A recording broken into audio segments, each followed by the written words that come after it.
Cyber ठगों ने प्रदेश में सबसे बड़ी साइबर ठगी को अंजाम दिया है। रुपए के लिहाज से जरूर ये ठगी इतनी बड़ी ना लगे, लेकिन इस ठगी में 81 साल के एक बुजुर्ग को शिकार बनाया गया है। इतनी बड़ी उम्र के किसी व्यक्ति को साइबर ठगी के जरिए ठगने का प्रदेश में ये पहला ही मामला है। बुजुर्ग के पेंशन अकाउंट से 5 लाख रुपए निकाल लिए गए। इन रुपयों का मैसेज आने पर राज खुला। करनी विहार थाना पुलिस ने बताया कि रंगोली गार्डन क्षेत्र में रहने वाले वीरेंद्र कुमार को शिकार बनाया गया। उन्होंने अपने पेटीएम अकाउंट से 178 रुपये का फूड पेमेंट किया था। इस पेमेंट के कटने के बाद 900 रुपये खाते से और काटे जाने का मैसेज आया। इस पर जब गैरा ने अपने मोबाइल और लैपटॉप के जरिए इस 900 रुपये के पेमेंट के बारे में जानना चाहा और कस्टमर केयर से मदद मांगी। पता चला कि कस्टमर केयर के नंबर पर ठगों ने अपना नंबर अंकित किया है। इसी नंबर पर गैरा का फ़ोन लगा तो ठग ने उनको एनीडेस्क ऐप मोबाइल में डाउनलोड कराया और बताया कि वो जल्द ही 900 रुपये काटे जाने के बारे में जानकारी देंगे। बस जो मैसेज आए उसकी जानकारी वो फ़ोन पर बातचीत के दौरान बताते रहे। 81 वर्षीय गैरा ठगों की बातों में आ गए और एनीडेस्क के कारण ठग उनके मोबाइल में सेंध लगाते रहे। कई बार में गैरा के खाते से 5 लाख रुपए निकाल लिए गए। जब फ़ोन रखा तो उसके बाद रुपए निकालने के मैसेज आते रहे। बाद में इसकी जानकारी गैरा ने अपने परिवार के सदस्यों को दी और फिर पुलिस को इस बारे में बताया गया। करनी विहार पुलिस ने ठगी और आईटी एक्ट की धाराओं में केस दर्ज कर लिया है। वहीं जिन नंबरों से फ़ोन किया गया था वो नंबर अब बंद आ रहे हैं। तो साइबर ठगी का ये एक और मामला, लगातार साइबर ठगी के मामले बढ़ते जा रहे हैं। अब 81 वर्षीय बुजुर्ग को राजधानी में साइबर ठगी का शिकार बनाया गया है, जिसके खाते से 5 लाख रुपए साफ किए गए हैं।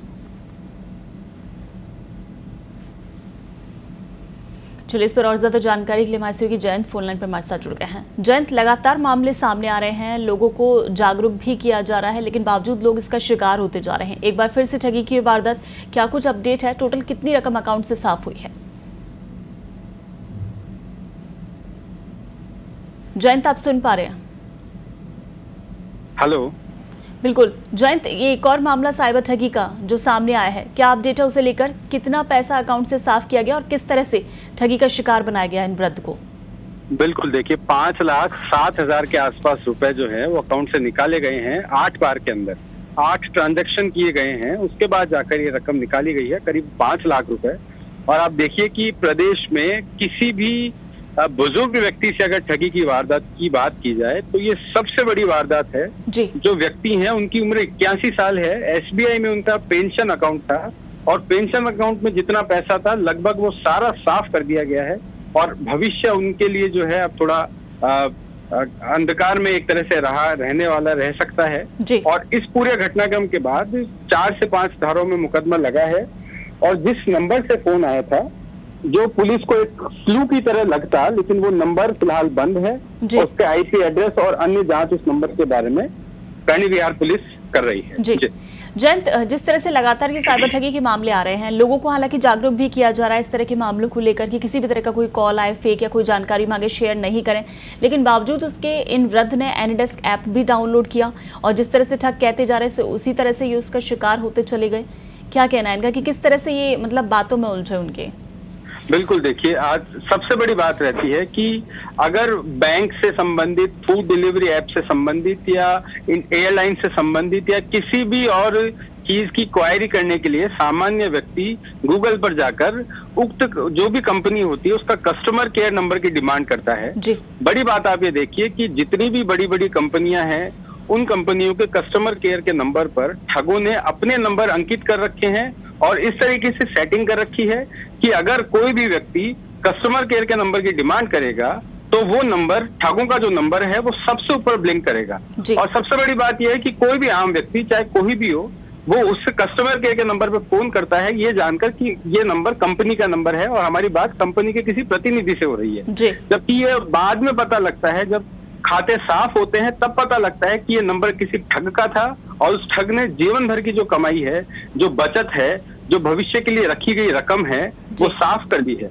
तो बड़ी बात यही है, इस बारे में पत्रिका पहले भी कई बार खबरें प्रकाशित कर चुका है, प्रसारित कर चुका है, उसके बावजूद भी लोगों को जो समझना बड़े स्तर पर अभी बाकी है। और अगर ये चीजें कंट्रोल में नहीं आती है, खबरों के प्रसारण के बाद भी लोग नहीं सीखते हैं, तो उसका रिजल्ट यही है कि अभी भी साइबर ठग जो हैं बड़े स्तर पर ठगी की वारदातें कर रहे हैं। जी। तो जयंत, अभी तक भी जितने मामले पहले के सामने आए हैं, क्या पुलिस किसी भी मामले में कोई क्लू निकाल पाई है या फिर पहुंच पाई है किसी भी तरह का, किसी की रकम इन मामलों को लेकर कभी वापस मिल पाई है इस तरह के ठगी के मामलों में? देखिए, अप्रैल 2021 से पहले तक बहुत ही कम मामले ठगी के जो इस तरीके से होते थे, फ्रॉड के होते थे, आईटी एक्ट के होते थे, खातों से रुपए निकालने के होते थे।